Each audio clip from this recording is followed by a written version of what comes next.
Die Solidariteit Skole Ondersteuningssentrum bied jaarliks die SOS Nasionale Kongres aan. Dit is hier waar hoofde, skoolleiers, beheerliggame en onderwysers toegerus word om verder te bou aan ons Afrikaanse skole en Afrikaanse onderrig. Ek is baie opgewonde om vandag julle seremoniemeester te wees. Ons het begin met die toekomsberaad waar ons 'n visie vir Afrikaanse onderwys gekry het vir 'n volhoubare Afrikaanse onderwysbedeling.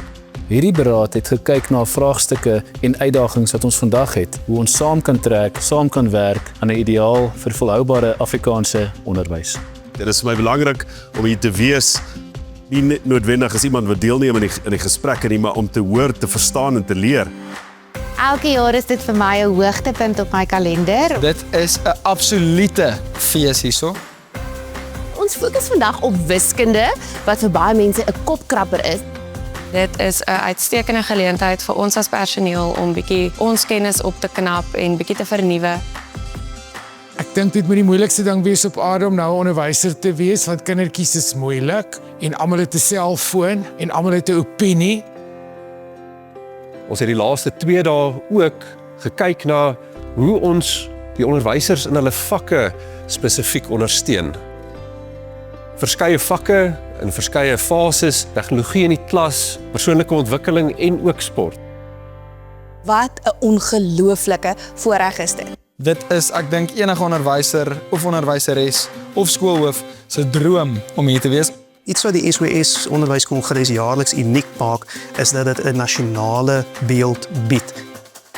Ons is hierdie jaar by die SOS Kongres, ons wil onsself verbeter.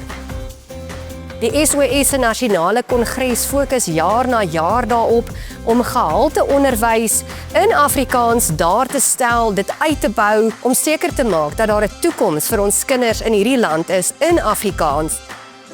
Wat vir ons belangrik is dat ons 'n netwerk vorm van kundigheid, van opvoedkundiges en onderwysers wat saamkom en kundigheid kan deel, om uiteindelik ook ons skole sterker te maak. Ons gee die publieke wifi vir die kongres vir die laaste 3 dae en is ons lekker om terug te gee aan die gemeenskap. Dit is 'n ongelooflike ervaring, ons leer baie nuwe goedjies. Ek beveel dit regtig aan vir enige iemand. Kan nie wag om julle volgende jaar weer hierso te sien nie. Almal sê net hulle het geleer, hulle wil nog hê. Ek dink volgende jaar gaan net beter wees, so moenie volgende jaar uitmis nie, maak seker jy is hier. Ons sien uit na wat die toekoms vir Afrikaanse skole en Afrikaanse onderwys inhou. As jy wil weet wat die SOS vir ons skole bied om uitnemend voor te leef, gaan besoek nou ons webblad www.skole.co.za.